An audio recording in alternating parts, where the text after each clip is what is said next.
Now I understand that making your own fresh mozzarella seems intimidating, but what you probably don't realize is that it only takes 5 ingredients and 30 to 40 minutes to make, start to finish. So what's the problem?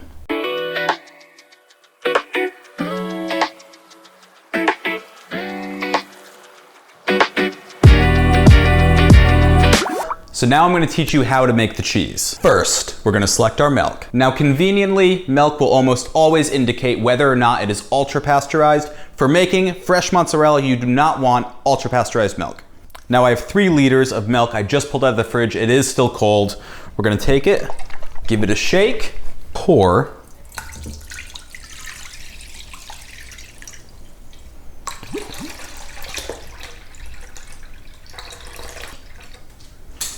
Now to 1/2 cup of room temperature water, we're going to add 1 1/4 teaspoons of citric acid. Mix well so it's fully dissolved. We're going to pour it into the milk while mixing to ensure that it gets well dispersed. So now I'm going to take my 3 quarts of milk. We have it on medium-low heat. We're going to bring this between 90 and 95 degrees Fahrenheit. It's very important to stay within that range. So now we're reading just about 70 degrees or so, roughly 20 more degrees to go. But we are going to continue to mix this just to ensure that it's all the same temperature.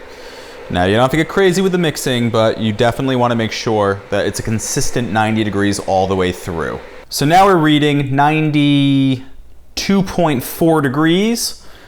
That is right in the middle between 90 and 95. We're going to take this off the heat. So now I'm going to take 3/4 of a teaspoon of liquid rennet. And I'm going to dilute that in 1/4 cup water. I'm going to mix this just like we did the citric acid. And for a count of 20, we're going to slowly add the rennet mixture into the milk.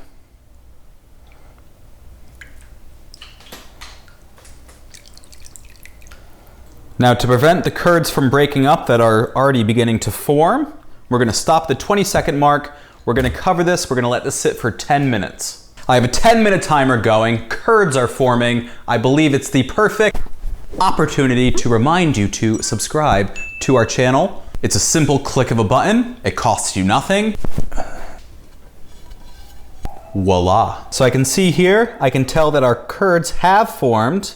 And we have a nice mass right at the surface. The whey has separated from the milk solids and fat. We are where we need to be. So at this point, we take a knife and we're going to create a lattice gently. Create a lattice shape to break up those curds. We're going to put this back on the heat. We're going to heat this between 105 and 110 Fahrenheit. So now we're temping the whey, the liquid that the cheese is inside. So now our temperature is reading 108 Fahrenheit, which is where we want to be. That's well within our range. We're going to take this, remove it an additional 5 minutes, but I promise we are nearly the end. We're going to slowly start to take these out of the whey and put them into a strainer. Get all those last bits and bobs. So now this cheese has been sitting in a strainer, but we want to release just a little bit more of that water. So we're delicately just going to press this and allow that whey to seep through. Just to ensure we don't have too much liquid in here. So now we have our 1 quart of measured whey. We're going to add this back to our pot and heat it to 180 degrees Fahrenheit. Oh, and as this is heating, I did forget to mention, you want to take 1 tablespoon of kosher salt, add that to your whey. This will season the cheese as it starts to form into its shape. Now we're taking our strained cheese, plopping that right in. 180 degree seasoned whey pours over till it's covered. I'd suggest covering this by about 1/2 inch or so.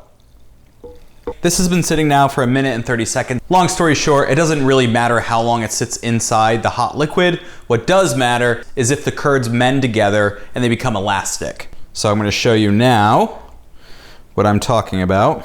And it's slowly starting to fall. We're gonna take this, we're gonna fold it.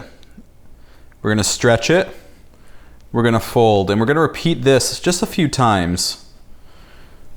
This is to make sure it's really dense. Now we're gonna start shaping this.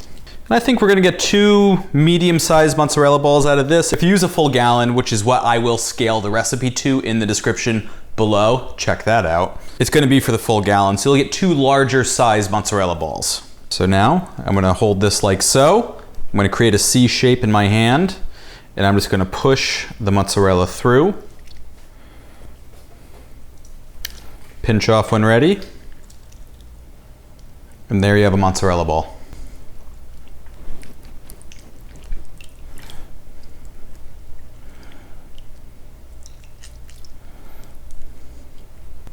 So we're gonna let these sit covered inside their liquid for 20 to 30 minutes before we start to eat. Reason being is we wanna really make sure that salt penetrates and this lovely cheese becomes nicely seasoned. That's how you make mozzarella. Really good. So good.